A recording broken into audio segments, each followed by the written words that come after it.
კახა კალაძემ კითხვა, რომ მხოლოდ საკუთარ თავზეა პასუხისგებელი, მაგრამ მიუხედავად მისი ამ სიტყვებისა, ის იკავებს თბილისის მერის პოზიციას და რა თქმა უნდა თბილისელებისთვის საზოგადოებრივი ტრანსპორტით მგზავრობის, პარკირების, საფასურისა და ჯარიმების ზრდა პირდაპირ მისი პასუხისმგებლობაა. კალაძემ შესაძლოა ამ შემთხვევაშიც თქვას, რომ მისი საქმე არ არის და ვიღაც სხვა აძვირებს, მაგრამ ფაქტი რჩება ფაქტად. მუნიციპალური სერვისების გაძვირებას გლობალური ომის პარტიას ნამდვილად ვერ დავაბრალებთ. 2021 წელს თბილისელებისთვის საზოგადოებრივი ტრანსპორტით მგზავრობა გაორმაგდა, მხოლოდ პარკირების ჯარიმები საერთოდ გახუთმაგდა.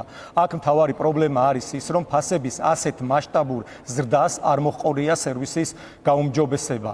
ჯერ კიდევ 2018-დან 2025 წლამდე დაწერილია 4 მილიონზე მეტი საჯარიმო ქვითარი და საერთო ჯამში თბილისელებს მოსაკრებლების, საფასურების, ჯარიმების სახით გადახდილი აქვთ 130 მილიონ ლარზე მეტი. მე მინდათ თითოეულ თბილისელს ვკითხო, ამ 130 მილიონი ლარიდან რა მიიღეს უკან გაუმჯობესებული სერვისების მიმართულებით.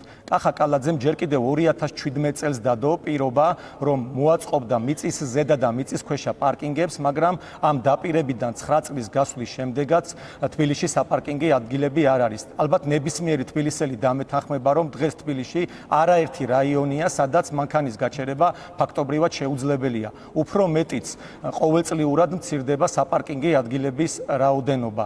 მე მინდა რომ თბილისის მერიას მივმართო, აუხსნა საზოგადოებას, ვისი ბრალია მუნიციპალური სერვისების გაძვირება, ვისი ბრალია მოსაკრებლების, საფასურების, ჯარიმების გაძვირება და ამ ფაქტსაც თუ შეისწავლის სახელმწიფო უსაფრთხოების სამსახური ან ირაკლი კობახიძის მიერ შექმნილი კომისია.